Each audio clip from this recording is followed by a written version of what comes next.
1979. On the Saturday sequence, we're chatting with Bill Drummond about Zoo Records, which must seem like a million years ago now to you. Not 12 or 11. Another world. Another world. I can't measure it in years. Another world, definitely. Yeah. You were tempted back into performance after a few years, though, weren't you? I mean, you couldn't keep off the stage. Or out of the studio, perhaps, is the best way of putting it.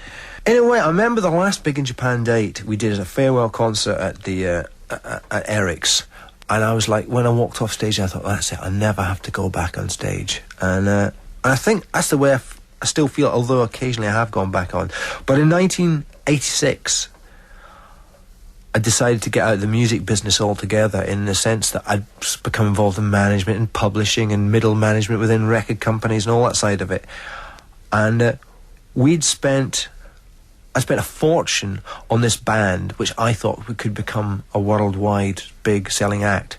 We spent something like £500,000 with Pete Waterman producing, and the act completely flopped. And at that point I thought, what am I doing this for? And I got out, I did an album myself, wrote the songs in 5 days, recorded it in 5 days and put it out on Creation Records. And that was supposed to be me. I was supposed to be finished then. I was going to get into writing, words, books. That is always what I had wanted to do. And but that only lasted 3 months, until I sort of took a week's break and had an idea for a record and got dragged back into it all. Is this Justified Ancients of Moo Moo? It was, yeah. That was myself and my now partner, Jimmy Corty, who was in this band called Brilliant, who were being produced by Pete Waterman. We were the first to use all the sampling technology, which I know in your show, Richard, isn't what it's about, but hey, come on, you can use sampling, you can use it intelligently. I know. And we don't. Hang on, I'm going to move straight along here to your next big hit record, the big hit, your #1 song. We're not going to play it, don't worry. From 1988, you were the Time Lords, right? I'm afraid so, yes. Doctor in the TARDIS. We're guilty, yes. What sort of aberration was it? I mean, very successful, can't knock that. But what sort of aberration was this? Look, we went into the studio on a Monday thinking we were going to make a house track, regular underground dance house track using a bit of the Doctor Who theme tune. We realised it was in triplet time, and you can't have house tracks in triplet time, and the only beat that we'd work with it was the glitter beat.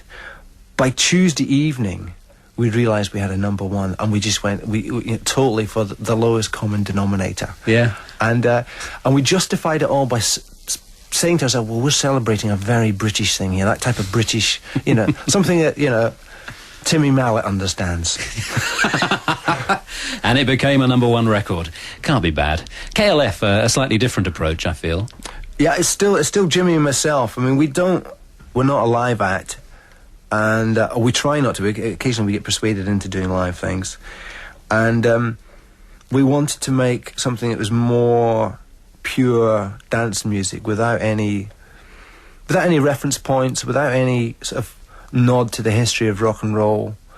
And it was type of music by late 87 or early 87 that was really exciting me. Because of the Time Lords record, it got kind of in the way, and we weren't able to get our first KLF records out until sort of late 88.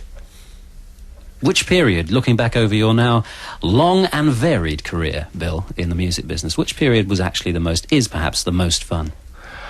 Fun isn't, I even though I'm talking like this, nobody ever believes me, but I never ever do it for fun. I don't even know why I do it. It's just like, you keep thinking you're going to get something out of your system, and every day you hope you're going to get it out and you can just get on with the rest of your life, but never able to get it out. So you've never had fun. This is a terrible, sad ending. Terrible. Sad ending for Bill Drummond today. Well, thank you for giving us a lot of laughs anyway, and some good music over the years, Bill. Those Zoo compilations out on Document Records. One's called The Zoo Uncaged, and if you're into the teardrops, then it's called Piano. We're going to play something from KLF. This is a first for the Saturday sequence, I think. This is the hit. What Time Is Love?